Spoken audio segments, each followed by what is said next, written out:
시편 136편 1절에서 5절 말씀.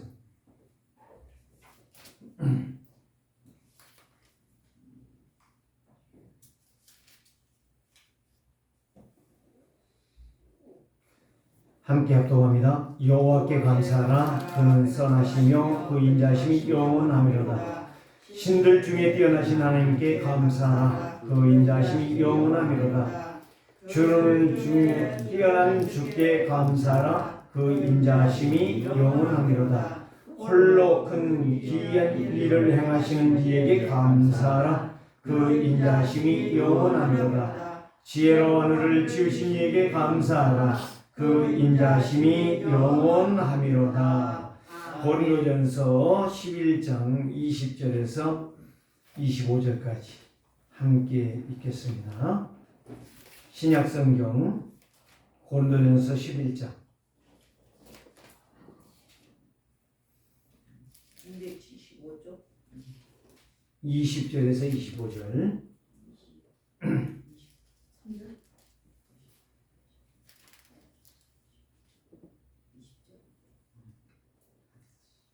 고린도전서 11장 20절에서 25절 함께 합독합니다. 그러니 너희가 함께 모여서 주의 만찬을 먹을 수 없으니 이는 먹을 때에 각각 자기의 만찬을 먼저 갖다 먹으므로 어떤 사람은 시장하고 어떤 사람은 취함이라. 너희가 먹고 마실 집이 없느냐? 너희가 하나님의 교회를 업신여기고 빈궁한 자들을 부끄럽게 하느냐? 내가 너희에게 무슨 말을 하랴? 너희를 칭찬하라. 이것으로 칭찬하지 않노라. 내가 너희에게 전한 것은 주께 받은 것이니 곧 주 예수께서 잡히시던 밤에 떡을 가지사 축사하시고 떼어 이르시되 이것은 너희를 위하는 내 몸이니 이것을 행하여 나를 기념하라 하시고 식후에 또한 그와 같이 잔을 가지시고 이르시되 이 잔은 내 피로 세운 새 언약이니 이것을 행하여 마실 때마다 나를 기념하라 하셨으니. 아멘. 오늘은 추수감사주일이고 또 이제 사람이 많고 세례교인이 있다면 성찬을 따로 해야 되는데 같이 성찬까지 하려고 하니까 바쁘고 분주하지만 오늘 여러분들이 하나님의 은혜를 받아야 돼요. 은혜를 받아야 여러분들이 살 수가 있습니다. 자, 한번 인사합시다. 감사가 나의 삶이 되게 하옵소서.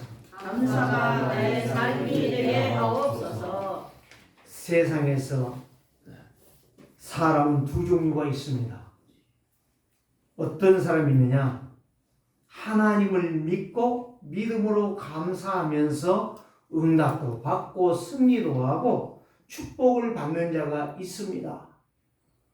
그러나 반대로 보면 하나님을 모르기 때문에 불신앙으로 불평하고 원망하고 짜증내고 분을 내다가 결국에는 뭐다죠? 실패하는 인생. 좋은 자리에 가 있지만 망해요. 어쩔 수 없는 거예요. 저주 재앙으로 고통을 당하다가 인생을 끝납니다. 이런 두 종류가 있다는 거예요. 그럼 오늘 저와 여러분들에게 인사하겠죠? 감사가 나의 삶이 되어지는 인생 되는 거. 이보다 더 큰 축복은 이 땅에 없습니다. 그래서 하나님을 알고 하나님을 믿는다. 이거는 축복 중에 축복이고 응답 중에 응답이고 승리 중에 승리고 영광 중에 영광인 것입니다. 그래서 저는 어려서 참 예수 믿는다는 것이 참 슬펐어요. 어쩌다가 내가 예수 믿는 집에 태어났을까? 이런 원망도 했고 한숨도 쉬었고 참 불평도 많이 했습니다. 그러는 가운데에 이제 성장하면서 느꼈던 게 예수 믿는 것보다 더 큰 축복이 없다. 저는 그걸 깨달았어요. 그래서 내가 참 아버지가 이렇게 빨리 가실 줄 알았으면 조금 더 감사하고 했을 건데 그 말을 못한 것이 좀 아쉬움이 있더라고. 네. 왜 그러느냐? 어릴 땐 철이 없잖아요. 교회 안 가고 매 맞지요. 헌금 가자 사 먹으면 또 매 맞지요. 많고 소리 듣는 것이 일이에요. 교회 안 간다고. 그것 때문에 늘 철이 없으니까 원망하고 불평했는데 커보니까 하나님 믿는 것이 이렇게 좋고 성장해서 보니까 예수 믿는 것보다 더 큰 복이 없는데 이걸 모르는 거예요. 그러니까 내가 부교육제 생활하면서도 굉장히 갈등이 느꼈던 것들이 그거예요. 왜 예수가 안 믿어질까? 왜 이 말씀이 그렇게 안 깨달아질까? 그런 내 이야기도 많이 했어요. 그런데도 그게 답이 안 되더라고. 그럴 수밖에 없는 게 상태가 그거잖아요. 상태가 좋은 밭이었으면, 옥토밭이었으면 예수님 말씀한 대로 30배, 60배, 100배를 맺는데 그 상태가, 자라난 상태가, 태어난 상태가 창세기 3장 하나님을 떠난 상태 아닙니까? 저주 버림받은 상태 아니겠습니까? 거기에다 영적으로 죽어버린 상태 아니겠습니까? 그러니 감사는 없고 원망과 불평이고 모든 것이 저주가 재앙이고 그래서 사람들이 눈을 뜨면 죽어버렸으면 좋겠다. 이 말이 밥 먹듯이 나오고 일이 내 계획대로 안 되기 때문에 원망하고 불평하고 짜증내고 옆에 사람 때리고 살인하고 자기가 자살하고 이런 문제들이 일어나지 않습니까? 그런데 오늘 저와 여러분들에게 이 예수 믿는 예수를 제대로 알 수 있는 축복 주신 것에 대한 감사를 회복하는 시간 되기를 바랍니다. 136편은 누가 썼다는 말 없어요. 쓴 자가 미상이라고 나와 있어요. 몰라요. 그런데 아마 추측하기로는 이거를 볼 때에 여기에 감사를 했잖아요. 이제 5가지가 감사가 됩니다. 크게 묶어서. 그런데 이걸 추측으로 볼 때에 바벨론 포로로 끌려가서 그들이 고난 중에 감사했다는 거예요. 하나님이 이렇게도 좋으신 분이구나. 이거를 깨달았다는 거예요. 그러니 제가 이거를 읽으면서 참 그렇지. 하나님 모르면 만사가 원망이다.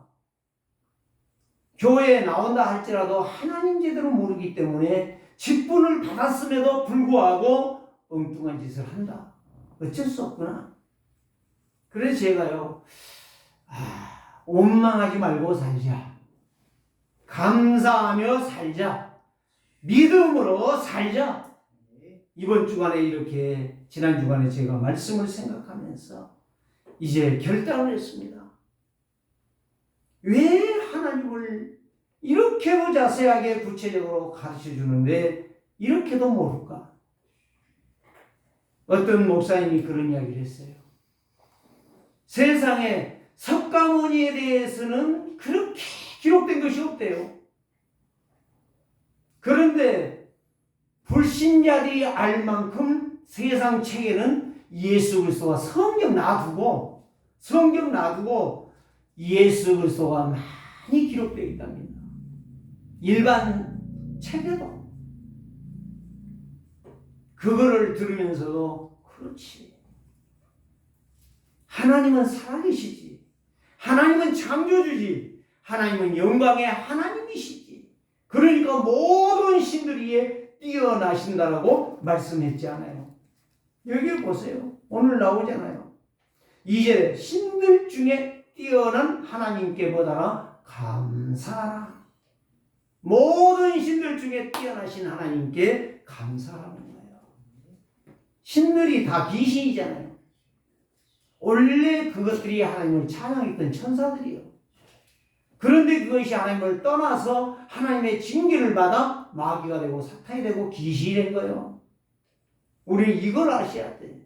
이걸 모르기 때문에 귀신들이 점치고 귀신 섬기고 귀신을 형상 만들어 가지고 그거를 부처라고 섬기고 있고 사실 부처는요 자기 섬기라고 한 적이 없어요. 부처는 뭘 만들어 놓고 거기다 절하라는 적이 없어요. 나를 따르라고 다녔어요. 부처는 모르겠다. 그렇게 도를 닦겠다고 보리수 나무 밑에서 있었지만 나는 모른다. 무다 무.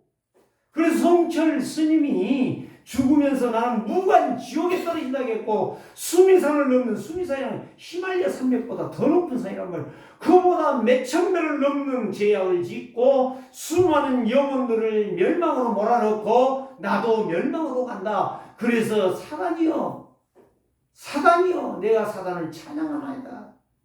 그런 말을 했잖아요. 그 조선일보에 그 신문이 지금도 있어요.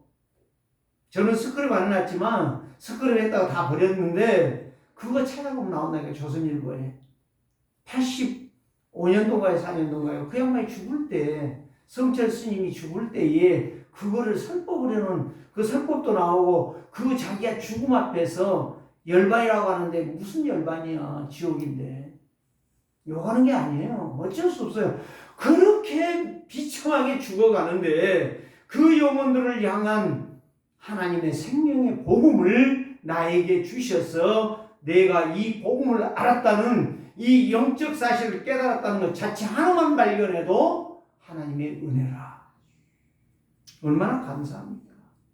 그래서 성도가 감사한다는 것은 하나님을 안다는 거고 하나님을 믿는다는 거고 그 하나님의 은혜가 그 사람에게 임했다는 거예요. 그거를 감격하기 때문에 행복하다는 것입니다. 하나님의 은혜와 응답과 승리와 정복과 축복을 모른다면 그거는 교인이 아니고 구원받지 못하는 사람입니다. 그래서 사람이 가장 어렵고 고난당할 때에 무슨 소리가 나옵니까? 죽어버렸으면 좋겠다. 그게 사람들의 이별, 그게 바로 그 사람의 영적 상태라는 거예요. 진짜 예수 믿는 사람은요, 힘들고 고단할 때에 무슨 말 합니까? 하나님께 감사의 기도를 올릴 것입니다. 감사의 기도. 그래서 저도 이 말씀을 다시 한번 성경을 수없이 읽었잖아요. 읽었는데도 이 말씀을 메시지하기 위해서 붙잡고 읽고 기도하는데 참 그렇지. 내가 어리석었지. 내가 너무 모질했지. 내가 참 못났지. 그러니까 원망하는 거예요. 그러니까 불평하는 거예요. 그러니까 짜증이 나는 거예요. 그게 바로 그 사람의 상태라는 거예요. 그런 사람들이 저는요 그런 이야기를 수없이 듣거든요. 차라리 일어나지 않고 죽어버렸더라뇨. 그 말했던 사람이 있잖아요. 누구예요 성경에? 욥이잖아요. 그럼 나중에 뒤에 가서 45장에 보면 욥이 뭘 말해요? 한탄하지 않아요. 왜 내가 그걸 몰랐을까? 왜 내가 그걸 몰랐을까? 하나님이 말씀하시잖아요. 네가 이 세상을 즐겨 있었느냐? 이 지구가 공중에 매달리는데 끈으로 매달려 있느냐? 누가 그걸 운행하고 있는지 아느냐? 물어보잖아요. 할 말이 없는 거예요. 이걸 알아듣는다면은 진짜 불평할 수가 없어요. 원망할 수가 없어요. 낙심할 수가 없어요. 진짜 하나님 앞에 헌신할 수가 있어요. 모든 것들에서 다 헌신할 수가 있어요. 진짜 그리스도 중심으로 살아갈 수가 있다는 거예요. 그야말로 이 세상이 행복한 세상이 될 거예요. 그런데 그걸 몰라. 미안하지만. 그거 안다라고 한 사람이 복 받은 사람이에요. 그래서 오늘 저와 여러분들이 가장 어려울 때에 감사할 줄 아는 사람. 가장 힘들고 피곤할 때에 감사할 줄 아는 사람. 그래서 제가 아버지가 가시고 안 계시니까 이제 그런 것들이 서록서록 생각이 나는데요. 무슨 생각이 나냐면, 이 양반이 화도 내고 성질도 내고 했지만은 그래도 하나님 앞에 늘 감사하는 그런 기도라든가 그런 찬양. 그래 늘 찬양을 많이 하셨어요, 저희 아버지가. 힘들고 어려울 때마다. 근데 어떤 목사님의 그 간증을 들어보니까 참 재밌더라고요. 내가 그렇지. 진짜 하나님의 은혜가 깨달아지면 감사 외에는 할 게 하나도 없어요. 감사보다 더 중요한 건 없어요. 가장 못난 사람이 감사 없는 사람이에요. 가장 멋이 없는 사람이 못나니만 아니에요. 가장 멋이 없는 사람이 감사 없는 사람. 저는 그걸 깨달았어요. 이 목사님 무슨 말이냐. 하나님 앞에 한 번은요, 너무 답답해서 울면서 기도했대요. 뭐라고 기도했느냐. 하나님, 나는 언제까지 이렇게 개척교회 사람 없고 교회가 힘이 없는 이런 교회만 해야 됩니까? 하면서 하나님 앞에요, 울면서 간절히 기도하는데 감사가 나왔겠습니까? 감사가 안 나오겠죠. 울면서 기도하는데 음성이 들리더랍니다. 교인 없는 것이 그렇게 억울하냐? 교회가 그렇게 붕괴된 것이 그렇게 억울하냐? 네가 밥을 굶고 있냐? 네 인생이 망했냐? 하시면서 내가 너를 알고 있다 하고 말씀하시대. 그때에 이 목사님이 눈물을 그치고 감사를 하면서, 그래, 교인 없어도 감사, 돈이 없어도 감사, 모든 것을 감사했더니 그때부터 하나님이 역사를 하시는데요, 교회가 붐이 되기 시작하는데 걷잡을 수 없는, 상상이 안 되는 교회가 됐다는 거예요. 네? 그래요. 그렇습니다. 내가 그걸 듣는데 맞아. 어찌 그걸 몰랐을까? 어찌 그걸 모르고 안 된다, 못한다 이런 원망만 하고 있었을까? 이 목사님이요, 그때부터요, 안 되는 거 감사, 없는 거 감사, 힘든 거 감사만 하고 있었는데 하나님이 역사하시더라고요. 내가 깨달은 것이 바로 그거예요. 감사 없는 사람처럼 가장 바보가 없구나. 감사하지 않고 불평하고 원망하고 낙심하고 좌절하고 욕하고 분을 쏟아내는 거, 그것처럼 멍청한 놈이 없구나. 제가 그걸 깨달았어요. 그래요. 여러분 한번 기도해 보셨습니까? 하나님 앞에 정말 여러분들의 그 문제를 놓고 내 영적 상태를 놓고 하나님 앞에 정말 기도해 보았냐 이 말이에요. 없다, 안 된다, 못한다, 핑계 다 너 때문에. 나는 하나도 없어. 다 잘해. 너 때문에 내가 문제야. 너 때문에. 진짜 불쌍한 인생입니다. 제가 그 목사님의 간증을 들으면서 교회가 부흥하고 막 성장하니까 할렐루야가 아니에요. 내가 왜 그거를 모르고 감사할 줄을 몰랐냐 이거예요. 응? 그런 목사가 되었다는 것이 참 부끄럽다 라고 하는 이야기예요. 그분의 이야기가.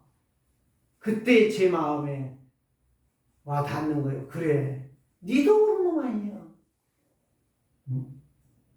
네가 구원받은 거 하나가 얼마나 중요한데, 네가 새 생명 얻어 산 게 얼마나 중요한데 그건 다 놓쳐버리고 딴 소리만 하고 있고 딴 생각만 하고 있고, 내가 어려서부터 주워 담은 거 그거 붙잡고 승리하겠다고 살겠다고 하니 그게 되겠냐 이거예요. 실상을 보라고. 네 실상을. 자, 오늘 다 말 못합니다. 그래서 노아는 다 반대. 날씨가 이렇게 햇빛이 쩍쩍 나오고 날씨가 좋은데 무슨 비가 온다는 거야. 그리고 배를 짓는데, 왜 배를 지려면 바닷가에 지어야 되는데 왜 전 최고 높은 산 꼭대기에다가 아라산이라고 하는 그 산 꼭대기에다 배를 짓느냐 이거야. 응? 지금처럼 헬기가 있어갖고 헬기가 다 움직여준다 하면 쉽지 않아요. 배 짓는데도. 재료가 사방에 다 있어갖고 다 준비해서 가서 짓는다면 얼마나 쉽겠어요. 목수 다 불러다가 시킨다면 얼마나 좋겠어요. 그런데 참 우리의 생각으로는 아이러니야, 이해가 안 되는 그런 상황에서도 그리스도를 말하며 하나님의 심판을 말하며 배를 짓는단 말이에요. 그런 사람들이 뭐라고 말해요? 저 미친 사람, 저 정신 돈 사람. 여러분, 바울이 지난주에 메시지 했잖아요. 바울아, 네가 미쳤도다. 아그리빠 왕이 그랬다니까. 그때에 아그리빠 왕이요, 미쳐도 나같이 미치기를 원합니다. 정신 돌아도 그리스도께 돌기를 원합니다. 정확한 답이라니까요. 내 상태가 복음이 아니고 하나님이 아닌데 어떻게 하나님의 약속의 말씀 앞에 내가 서 있냐 이거예요. 오늘 저와 여러분들이요, 세상에는 이런 일이 없습니다. 세상 책에도 이런 책이 없습니다. 창조라고 하는 말이 이 세상 책에 없어요. 세상 사람들의 똑똑한 사람들의 학식이 풍성한 사람들 속에도 이 하나님이 안 나와요. 그런데 오늘 성경에 보면 5가지를 말한다니까요. 1절에서 3절이 바로 뭐냐? 감사해야 될 이유를 찾으라는 거예요. 감사의 이유를 발견하라는 거예요. 두 번째는 뭐냐? 4절에서 9절. 창조주 하나님에 대한 감사가 있는 사람이 진짜 하나님의 사람이다. 다 읽을 수가 없어요. 여러분들이 36장을 가서 136장을 집에 가서 한번 읽어봐요. 천천히 읽어봐요. 다 이거 설교를 4번 해도 지금 부족해. 너무너무 방대해. 이거 하나만 1년 내내 할 수도 있어, 설교. 너무너무 방대해. 그런데 지금 핵심만 요약한다는 거예요. 창조주 하나님이 어떤 하나님이신가를 본다면 감사 안 할 수 없고 예배에 실패할 자가 하나도 없다. 신앙생활에 믿음을 떠난 자가 없다. 온망 불평할 자가 하나도 없다. 모든 매사에 감사에도 부족하다. 세 번째는 바로 무엇입니까? 10절에서 15절. 모든 저주 재앙을 이기고 승리와 해방, 답이 되시는 하나님께 감사하라. 10절, 15절 봐봐요. 애굽 백성들을 다 군대를 갖다가 홍해 바다에다 사장시켜버리고 오다가 바사랑 이 시온의 왕들을 전부 박살내시고 광야길에서 가나안의 그 7 족속을 완전히 박살내시고 다 승리케 하시잖아요. 얼마나 멋있습니까? 그렇다는 거예요. 하나님은 우리를 날마다 못하게 하신다. 승리하게 하시고 해방을 주시고 자유 속에서 응답받게 하시는 하나님. 이 하나님을 우리가 놓치니까 날마다. 그래서 바울은 항상 기뻐하라, 쉬지 말고 기도하라, 범사에 감사해라. 범사는 잘 되는 못 되는 건 일단 감사해라. 감사하면 네가 그 복을 받으리라. 감사가 없어. 365일 감사하는데 죽을 때까지 내가 그리스도를 알고 깨닫고 그 말씀 앞에 감사하다가 죽는 그 시간까지 해도 감사다 못해요. 얼마나 멋있는지 몰라. 자, 4번째는 바로 무엇입니까? 16절에서 22절. 나를 보호하신 하나님. 나를 보장하신다 이 말이요. 나를 책임지신다 이 말이요. 누가? 하나님이. 사람 아니요. 남편 아니요. 아내 아니요. 자식 아니요. 부모 아니요. 여러분 냉정하게 살피셔야 돼요. 믿음은 냉정해야 되는 거예요. 결단이 있어야 되는 겁니다. 그래서 저희 아버지가 진짜 죽는 그 시간까지 전혀 자식들 꾸중만 했지 칭찬 한 번도 한 적이 없어요. 근데 저는 그걸 알아요. 이제 알아요. 참 계셨다면 아버지가 맞소 하겠는데 안 계셔 지금. 그 말 하고 싶어도 할 수가 없어. 오늘 우리는 성도가 그리스도 한 분으로 만족하고 감사할 수 있다는 그 사람이 행복한 사람. 진짜 행복한 사람. 나는 그런 사람 못 봤어. 앞으로 내가 그런 사람이 되기를 원합니다. 라고 기도하는 마음입니다. 5번째 무엇입니까? 23절에서 25절. 날마다 응답 주시고 양식을 주시며 세움을 주시는 하나님께 감사하는 거예요. 누가 우리의 먹을 걸 주셔요? 사람이요? 남편이요? 아내요? 다 하나님이 웃습니다. 마귀는 빈정거립니다. 우리는 정신 차려야 되는 이유가 바로 이것입니다. 그래서 구원받은 성도는 그리스도의 생명받은 거 하나 때문에 감사할 수 있는 거예요. 다른 거 아니에요. 돈이 막 일확천금이 오니까 감사. 내가 막 어느 날 부귀영화 명성이 오니까 감사. 이건 진짜 모르는 사람이에요. 어리석은 사람이에요. 그리스도의 능력, 그리스도의 십자가의 부활과 이 승리만 바라봐도 우리는 늘 행복해야 돼. 늘 감사해야 돼. 오늘도 그리스도의 신분과 권세가 나의 연장에서 나와 함께 하시고 나를 인도하사 모든 신보라도 우월하시고 탁월하시고 뛰어나신 하나님, 그분이 나의 아버지가 되신다. 이거는 너무너무 멋진 말이고 너무너무 기가 찬 역사란 말이에요. 이보다 더 중요한 것 있으면 가지고 와봐요. 저는 없습니다. 그래서 하나님의 능력은, 하나님의 권능은 하늘과 땅의 모든 것을 통합시키고 정복시키고 그리스도 이름 앞에 무릎을 꿇게 하시는 이름이요. 이 이름을 가진 그리스도가 누구요? 여러분들의 주인이라니까요. 여러분들의 만왕의 왕이시라니까요. 이분을 예배할 수 있다. 이거는 큰 축복인 것입니다. 그래서 세상의 종교나 세상의 윤리 도덕이나 세상의 어떤 것으로도 차원이 안 되는, 해결이 안 되는, 구별되는 아주 고차원적인 역사의 증인이 여호와 하나님이시다. 이거를 깨닫는다면 여러분들은 가장 행복하고 여러분들의 인생이 날마다 승승장구하며 하나님 앞에 영광 돌리며 응답과 축복 속에 성공하는 인생이 될 줄 믿습니다. 두 번째는 무엇입니까?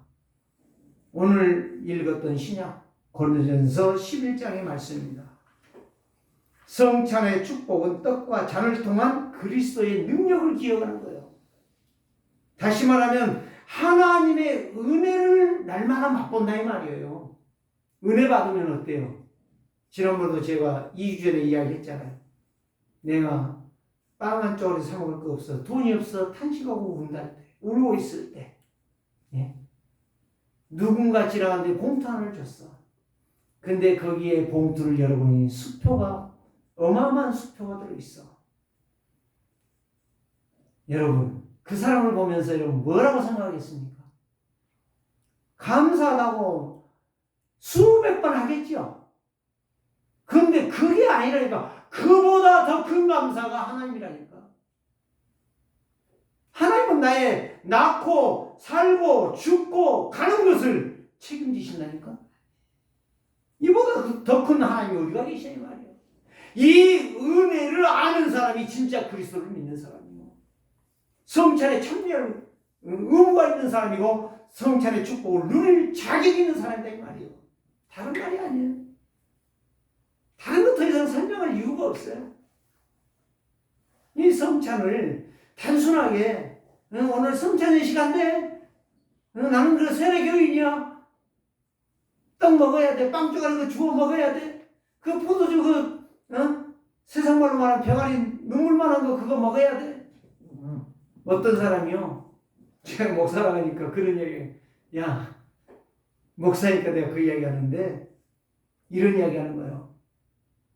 차라리 소주잔 한 잔 줬으면, 썰잔 한 잔에다 포도 주었으면 내가 감사하고 하겠다. 그런데 그 조금 삐가리 눈물만한 그 그릇에다가 주면서 지그들만 묵어. 나는 안 주대 가니까. 그래서 나 교회 안 가기로 작정했어. 그러더라고. 내가 웃으면서 그랬죠. 야, 무식한 인간아. 무식한 인간아. 네가 진짜 예수 믿으면 내가 줄게. 포도주 한 병 줄게. 술 잘 먹는 사람이에요. 그랬더니 할 말이 없대요. 네가 무식해도 보통 무식한 게 아니구나. 이 사람아 정신 좀 차려라. 내가 그랬어요. 할 말이 없대요. 내 말을 딱 그렇게 하니까 할 말이 없대요. 저는 무슨 말을 할 때에 네 말이 틀렸어 맞았어가 아니요. 야, 생각 좀 한번 해봐라. 예수님의 약속은 예수님이 제정하신 성찬이란 말이에요. 마지막 성찬이란 말이에요. 그럼 오늘 여기 읽었잖아요. 너희들과 마지막이다. 이제는 하나님 나라에 들어왔을 때에 성찬 하는지 안 하는지 모르겠어요. 가봐야 하니까. 그러나 예수님이 하신 말씀은 내가 성찬을 만찬을 하고 나서 내가 십자가에 죽는데 그게 바로 유월절이야. 유월절을 여기에서 보여주신 게 성찬이란 말이에요. 성찬. 이걸 모르는 사람들은 무식한 말만 하는 거예요. 무식한 생각만 하는 거예요. 무식한 일을 행하는 거예요. 그래서 이 약속이 바로 창세기 3장 15절이라는 말씀이에요. 여자의 후손 오실 그리스도.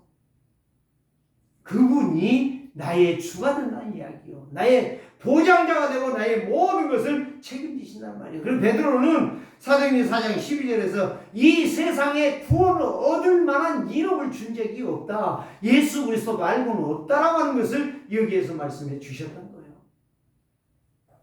그래서 마태복음 26장 26절 29절 성찬 예식을 예수님이 하시면서 이 떡을 내 몸이다. 상징으로 말씀해 주셨단 말이에요. 내 몸을 먹으라가 아니고 이 떡이 바로 장차 내가 십자가에 죽으면서 찢어질 몸이라는 것을 보여주신 거예요. 이걸 안다고 하면 얼마나 이 성찬이 중요합니까? 이 성찬 그 빵 조각 그 조그마한 거 먹는 거 그게 아니라니까요. 거기에 하나님의 은혜와 역사가 시작된다니까. 이 은혜를 보라는 거예요. 그리스도의 부활과 죽음과 부활을 보라는 거예요. 맛보라는 거예요. 그래서 저는 늘 맛배기라고 말을 해요. 이게 천국에 들어가서 영원한 안식을 누리는 그 천국의 영광을 이 땅에서 이 성찬이라는 거 가지고 빵 조각이 조그만 하나 가지고 누리라는 거예요. 행복한 사람이 되라는 거예요.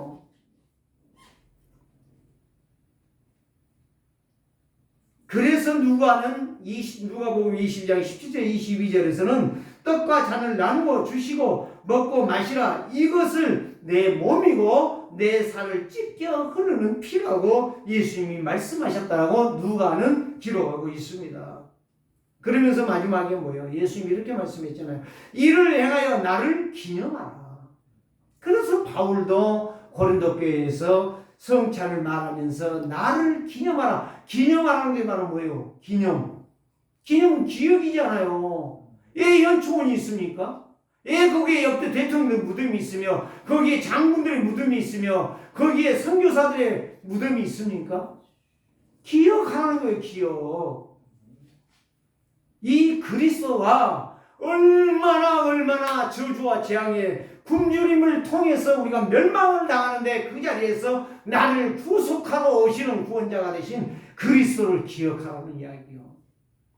이게 바로 하나님의 약속의 만찬이라는 말이에요.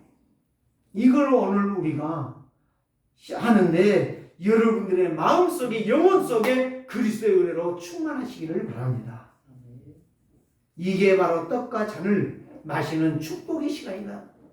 여러분들을 살리고 여러분들의 인생을 살리고 여러분들의 삶을 살려내는 거예요. 이 성찬이.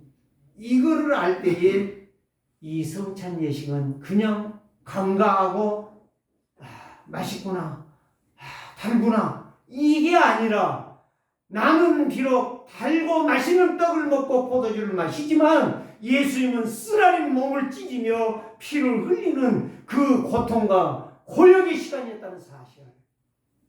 오늘 우리가 바라보라는 거예요. 이 인생이 성공하는 인생이요. 이게 성도의 응답받을 성도의 축복의 그릇이라는 거예요.